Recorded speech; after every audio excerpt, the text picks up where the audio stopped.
Okay, well, hello everybody. I'm delighted to be here today to talk to you about a communications campaign we've run this year that we've created with Ed and his team called My Wildlife. And this is all about a kind of comms campaign all about the value of nature to people. And it's broadly split into two sections. So the first is all about the kind of messaging and storytelling. And then the second bit is about a campaign we ran in June called 30 Days Wild, which is much more about sort of behaviour change, and I'm going to present some information and some results at the end about kind of impact measurement and how we looked at the kind of behaviour change that we could inspire in people by getting them to kind of connect with the natural world around them. So some quite interesting things there that we've got fresh back from the University of Derby. So hopefully most of you know who the Wildlife Trusts are. So we're a federation of 47 local wildlife charities, generally one per county. There's a few that cover multiple counties, one in Scotland, one in Northern Ireland, one in London. 800,000 members. We work on land and sea, marine conservation, lots of habitat management, so restoring rivers, restoring peat bogs, looking after ancient woodlands, creating wildflower meadows. I've put this up for something you may not know about the Wildlife Trust, which is that there are more Wildlife Trust nature reserves than there are branches of McDonald's. That's a good positive fact, I think. It makes me happy. And we're very much about people as well. So, you know, we see people as part of nature. We had some interesting discussions in the room yesterday about words for nature, biodiversity, how do people fit in. And we do, we have ecotherapy projects. We do lots of outreach with schools. We have reach about 300,000 school children each year through school visits and through our outreach into classrooms. And, you know, like you all, we're trying to grapple with this massive problem of wildlife decline, really. And, you know, we can't ever take our eyes off this. Darren from RSPB talked about the State of Nature report yesterday. So that's 2013 report, the Wildlife Trust were part of this. Headline finding, 60% of our wildlife is in decline. And, you know, more terrifyingly, 31% of those are strongly in decline. So there's a kind of ebbing away of the wildness around us in our lives. And I always use hedgehogs as the kind of case in point here. So 1950s, 30 million hedgehogs, 1990s, 1.5 million. Last survey in 2011, down about 40% decline off that, so down to about 1 million. So, you know, this is massive sort of loss of biomass and biodiversity in our lives. But it's not just wildlife that's in trouble, it's us too. And again, you know, we see people as part of nature.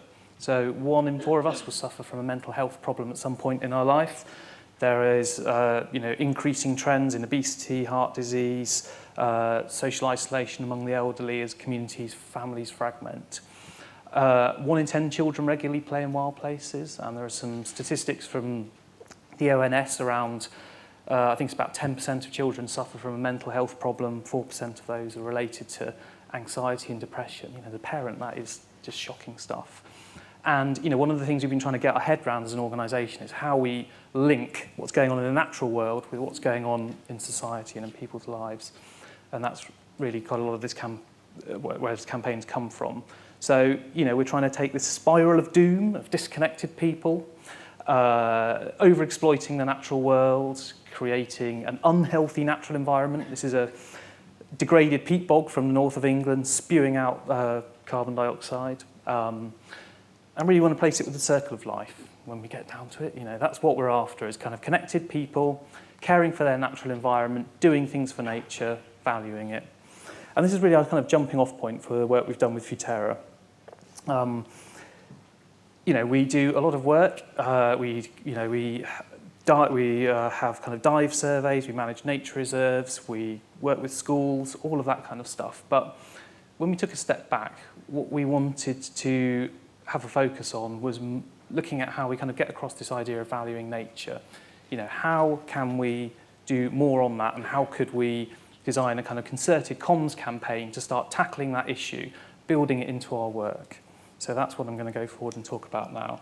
So the challenges. So nature is important. If you ask people if nature is important, most of the surveys will tell you that it is. This is a really interesting one from this year about protecting the environment, protecting the economy. And, you know, you can see environmental considerations winning out there. But nature's still niche. You know, most of us in this room will be familiar with these kind of graphs. Environment and conservation way down in people's lists of priority for charitable giving. Not so bad on the volunteering front, but despite the fact that, I would argue the environment and conservation has a role in quite a few of these other areas too. And nature is undervalued. So this is a little piece of grassland here from a wildlife site in Dorset, one of England's largest lowland acid grasslands, so really good for wildflowers and insects. A planning permission was given to build a solar farm on this wildlife site. Now, I'm not against solar farms, they're good, we need solar power, but there was an alternative site for this on the other side of the road that the council chose to ignore. So we're basically fighting this at the moment, but there was a really telling quote from the chair of West Dorset Planning Control Committee, which I'm going to read out to you as an example of the kind of thing that we're trying to change. In reaching a decision, the committee had to weigh the economic and environmental benefits of the solar farm against the impact of the proposed scheme. And of course, the economy wins out, given that there was an alternative site for this on the other side of the road. And we're dealing with the irrationality of people.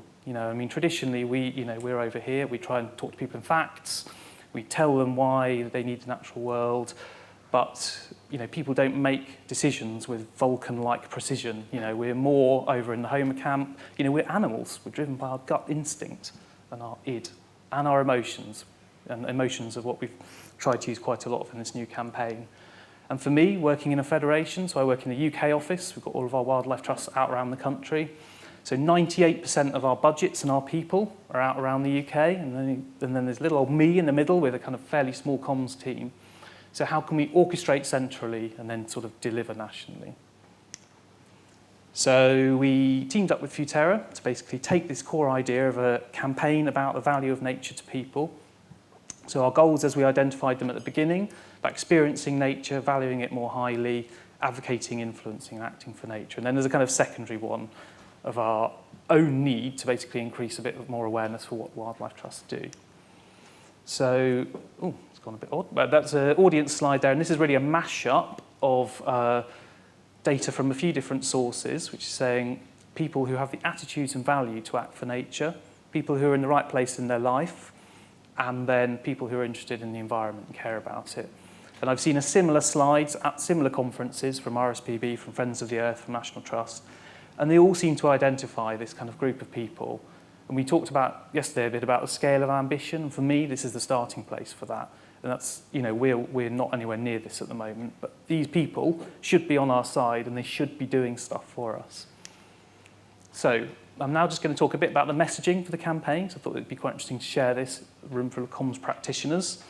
So the value. So wildlife and wild places give us something that we can't get anywhere else. They ask, the best thing you can do for nature is to make it part of your life.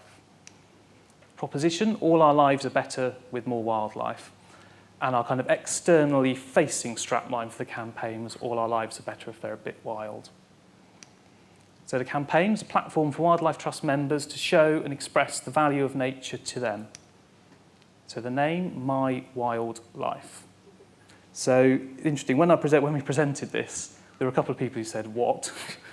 Now, I'm a big fan of simplicity, so I like the simplicity. And the thing I like about this is, again, yesterday we had the conversation about how people fit into nature and biodiversity. For me, this is putting the people back in wildlife. And for me, nature is a word that includes people, but I can understand often how it's framed that kind of excludes people for a lot of the people in the country. So how were we going to run this campaign? So I'm just going to move on to the creative in a second, but the basic idea is to collect real local stories about people, about the places they care for and connect with. We would add into these kind of big facts about what nature is doing for the economy, for people's health, but they wouldn't be the thing that we would lead on, whereas I think traditionally in the past that probably would be where we would start. And then we'd use this to campaign, to engage with people about what nature's doing for them. And broadly split into 3 chunks of work through the year.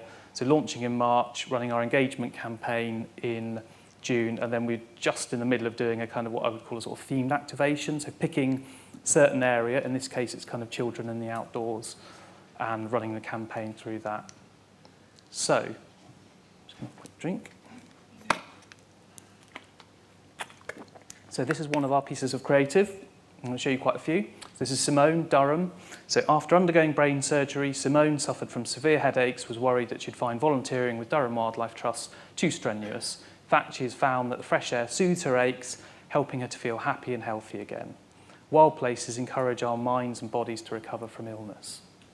So what we've done here is quite a lot of the campaign was about message development and trying to really, and I think somebody said it earlier about being a bit more unapologetic and being a bit more frank and open about the benefits that we get from nature, and trying to put these from a kind of more person-centred perspective. So this is James in Dorset. James has both attention deficit hyperactivity disorder and autism spectrum disorder. When he's exploring nature, taking pictures, he feels calmer, allowing him to escape from all the daily hassles of life. Wild places bring peace and calm when we need it most. And so Simone was one of our kind of seed bits of content, real story, real person from Durham Wildlife Trust. So this one came from James's parents, who saw the campaign once we'd launched it and said, yes, this resonates with us. We want to give you our story so you can use it. And that is really how it's supposed to work. And then there are a few more. So this is Juliette Sergeant, who's a well-known garden designer. And for her kind of story is all about her kind of childhood woodland, so the place where she kind of first kind of kindled that spark of connection with the natural world. And this is her with her own daughter, sort of exploring that. We've got Richard from Essex. So this is at Thurrock Thameside Nature Park, a nature reserve in the Thames estuary.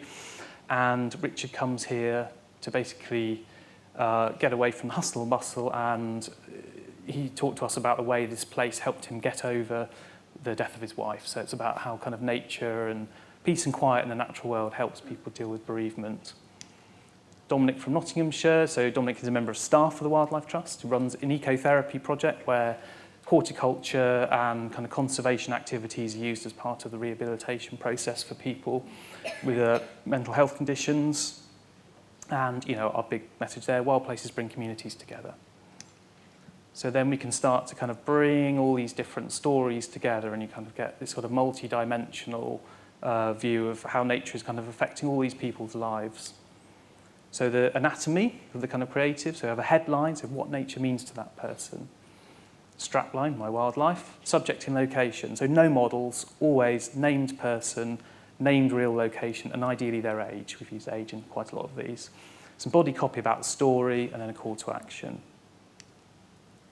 And then activation, so a bit like with FSC, we've got titchy budgets at a kind of national level, so we can activate a bit, but we're reliant on our local wildlife trusts around the country really delivering.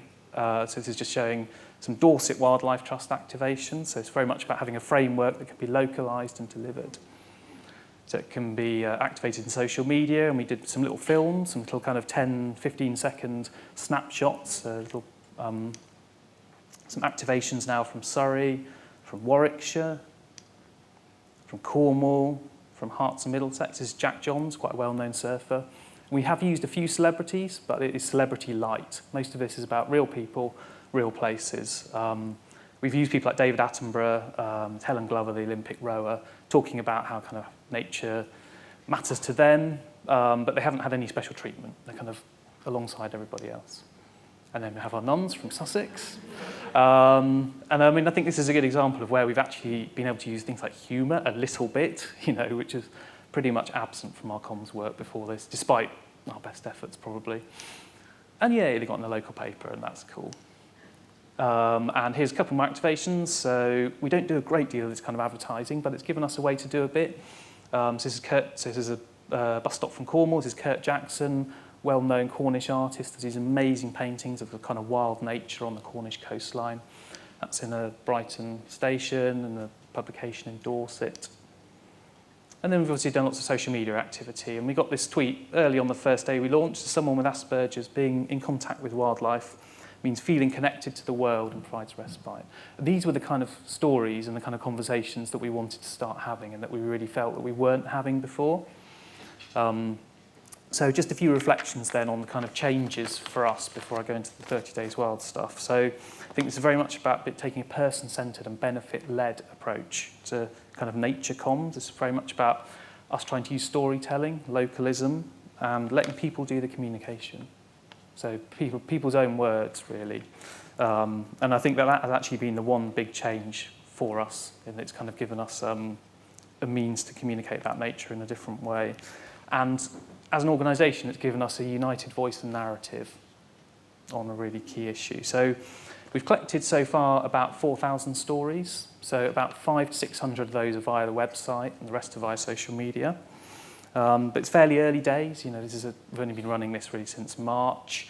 But what it's definitely enabled us to do is have a conversation about what nature means to people in a way that we weren't before. And we've definitely had a kind of upsurge in contact from people about this kind of stuff, you know, really in a very noticeable way. And just reflecting a bit on the theme of partnerships. So I've talked a bit about how we've used a framework to deliver the campaign around the country. Things like hashtags have worked really well, you know, really simple way of kind of working in partnership that we just weren't making enough of before. The kind of creative approach, the kind of framework and templates enable us to tap into things like effective frequency and having some message consistency around the country. Multiple activations, so good value, pay once for the campaign, deploy 47 times, thanks Ed. Then good content to kind of share, you know, that could be shared between wildlife trusts, quite efficient. We ran regional workshops around the country kind of during the development, as well. We did some focus groups with people. And, you know, we used all the normal things, toolkits, templates, Google spreadsheets, massive long emails to people with loads of stuff in. And then a final kind of reflection on overlooking brandalization. So, you know, we developed a campaign toolkit, very precise guidance on font point sizes and all that kind of stuff. And almost straight away, people were kind of doing their own slight variation on that. So, you know, my policy is don't worry about that. And reward creativity. So very quickly, just for the last couple of minutes, so that campaign is very much about storytelling, awareness, looking at kind of our core messaging around what nature means to people. But we knew all along that we needed a kind of action and engagement piece to kind of sit alongside that. So together with Futerra, we created a campaign called 30 Days Wild, which we ran in June, and I think there might be some people in this room who took part in this. And it was really trying to bring the idea of a nature challenge event to the UK. So there is one that runs in Canada, and there was one that started in America last year at roughly the same time as this. But there isn't really an equivalent. So we were thinking very much about tapping into the Movember, Stoptober, all of that kind of stuff, but saying, well, how could we get that idea of habituation and actions for nature into a campaign that we could run? So we did lots of research with the University of Derby, who've got a nature connectedness research hub. So we looked at their research into the kind of pathways to connectedness. So what were the things in the natural world that people were most kind of wired up to connect with? I'm just going to quickly read these out. So they've done some research into how people connect with nature, and those pathways in descending order of strength: sensations, so smells, sights, sounds; seasonal change in nature; active wildlife, so observing animals, plants closely; beauty; weather, and that does not necessarily it's raining or not, but I'm looking at the wind ruffling the surface of this lake, that kind of thing; colour; and then good feelings, so that sunlight shining through those trees is making me feel good. And we did some work with Common Cause for Nature people from the PIRC on values. We did a kind of values screen of some idea generation we did around simple ways people could connect with the natural world or help the natural world. And we looked at different levels of immersion, and we kind of had a giant spreadsheet that went round our movement, went out to our volunteers. We asked everyone to kind of chip into it. And the end kind of product of that was 101 random acts of wildness that we kind of used as a sort of framework for fun ways you could engage with nature. So some of this is very, very simple, so looking up to the sky. Some of it is a bit more complicated, like writing to your MP. And this is definitely the first time we've ever had meditation as a kind of act offered and encouraged by the wildlife trusts. So we developed things like a Wallcharts. There was a pack that you could send off for badges, stickers, bloggers pack, social media graphics, all that kind of stuff. And we launched it on June 1st. We had about 12,000 people signed up just before we went live. But this year was very much as a pilot, so we only really had about a 3-week run-in for this. But straight away we started to get, you know, massive levels of engagement. So on the first night we had about 3,000 direct tweets from people. You know, so way more than we could manage. So we had to scramble a kind of volunteer team to basically deal with the social media. As we found, we couldn't keep up, couldn't reply to people, we couldn't kind of engage with them in the way we wanted. So people started filling in their wall charts, sending us tweets, posts every day. So these are just a few of them. So people kind of using objects from nature, photographs of what they've done, people doing things like leaving a patch of grass to grow for a month. This is a really beautiful thing we had a post on our Facebook group from somebody saying, I've been in this country park in Derby and on a bench I found a package with a wrapper on it saying random acts of wildness inside, please open. So she took it home and opened it. She was with her son, and there was a pack of wildflower seeds and a kind of handmade nature card with a kind of inspiring message about nature. Later in that day, we got another post, not on the same thread, from this person, Jane Wells, who had left the package there with her 3-year-old granddaughter. So we were able to kind of link them together on Facebook and say, this is the person who left it there. And Fiona and her son, who was 4, were able to kind of say, well, that actually meant so much, because it turned out that her son was autistic, and it really meant a lot to him to kind of find this beautiful package of joy and nature. And, it was just a really emotional moment. And actually, people in our office getting all teary about it. And I remember thinking, we've got to make more things like this happen, And then we had lots of autism was a kind of a thread that came up repeatedly through the month with people saying that they'd done the challenge with often their autistic children, and how it kind of given them a framework to go and do activities together. Things like some craftivism, some really awesome cross-stitch. So our results, 18,500 participants. We think there's about 300,000 acts undertaken. Lots of social media stuff. Nearly every wildlife trust took part. And interestingly, when we cross-checked that list against our membership database, 85% of people were non-members. So maybe perhaps trying to get beyond the bubble. And then finally, we did a behaviour change study with the University of Derby. So we asked people a short set of questions before the month, directly after the month, and then 2 months after that. And we were asking questions on 4 areas. So there was nature connectedness, pro-conservation behaviours, health and happiness. And you can see some really amazing results. So, obviously we've got a massive drop-off in the number of participants, but there's still enough for it to be interesting. And we've got increases in all indexes, but particularly in the connection to nature and pro-conservation behaviours. So our ambition is very much to run this again next year and hopefully have a much bigger sample of people. But I put this up really, I suppose, as a kind of good endpoint, and to say that we've got to remember that as this is what our communication can help us achieve, because ultimately this is happening as a result of the words we're saying, the tweets we're tweeting, and the Facebook posts and everything else. Okay.